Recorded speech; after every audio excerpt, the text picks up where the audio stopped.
China's X-Files. The mystery of the first emperor's tomb.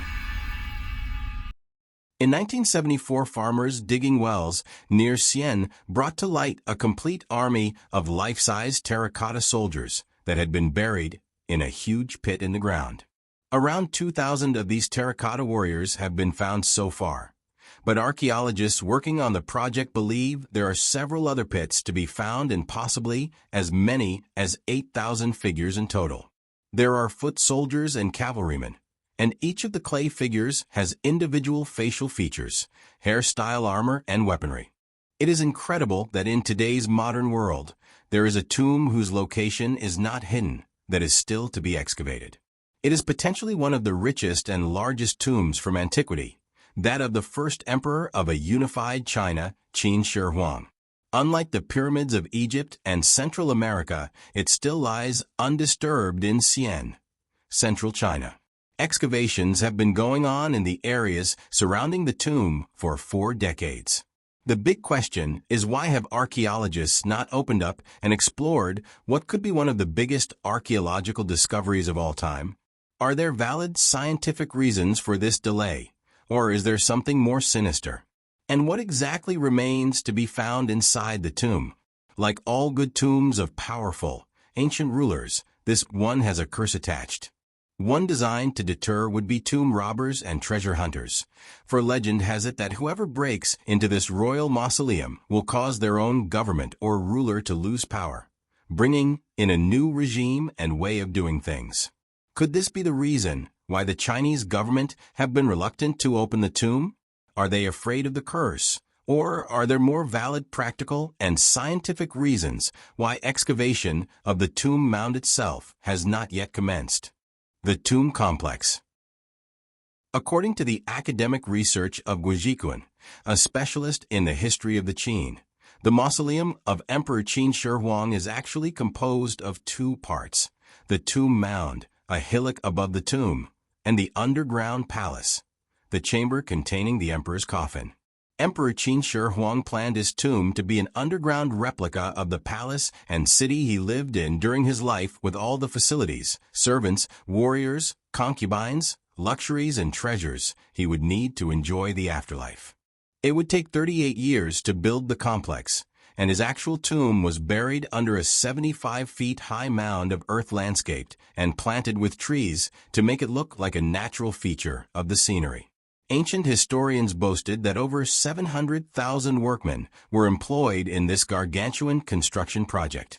Many of these workers and craftsmen also lost their lives to their emperor's bid for eternal life, as archaeologists discovered when they unearthed mass burial pits to the west of the tomb mound that contained their bodies. Besides the now famous warriors guarding the tomb, terracotta figures of imperial administrators, courtiers, musicians, acrobats, and entertainers have also been found, along with pits containing bronze chariots and horses. An imperial pleasure park has been excavated that was found to be populated with bronze ducks, swans, cranes, and bands of musicians. The first emperor even had a replica imperial stables that contained the bodies of real horses, each attended by a terracotta groom.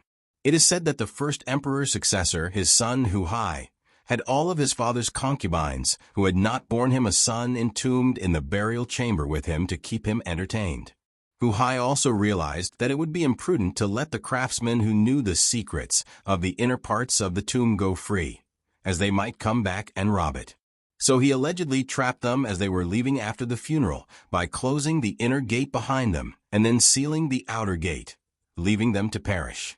The grand historian, Sima Qian, described how moats filled with mercury flowed through the tomb to represent China's great rivers and the shining ocean, powered by a special mechanism to keep them moving forever. He also said the ceiling of the burial chamber was studded with precious pearls to represent the stars, and that the chambers and passages were lit by perpetually burning candles made from fish oil, as well as the curse to protect it.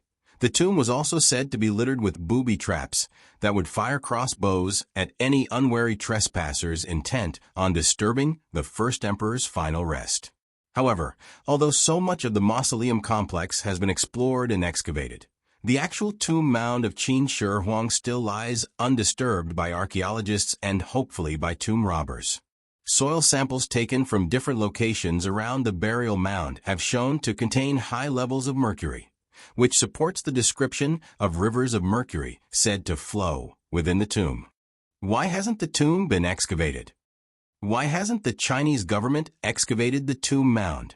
The burial mound of the first emperor is vast, so a decision to commence excavating it would involve a huge commitment of time, money, and resources. But would this really deter a government that in 2008 invested billions of dollars to host the Olympics? It may be that the Chinese government believes that it is better to wait before excavating the tomb, so that excavation techniques and technology can advance significantly. Again, I'm skeptical of this argument. Archaeological techniques and technology have already advanced to a point where the tomb could be opened with minimal disturbance. Even if the burial mound is not open, surely the Chinese could send in tiny, robotic cameras to capture images from inside the tomb. A seemingly reasonable argument is that the tomb of the first emperor could be a dangerous place to explore. Mercury is poisonous. Therefore, if the tomb does contain rivers and pools full of it, any excavation work could prove deadly to the local population. The first emperor of China was greatly feared during his lifetime, and many are still wary about disturbing the final rest of such a merciless, despotic ruler. After all, the Chinese are a very superstitious people. Do the Chinese government really want to risk the wrath of the emperor's curse? If you enjoyed this video, please hit the like and subscribe buttons, and check out other mysteries of China on this channel.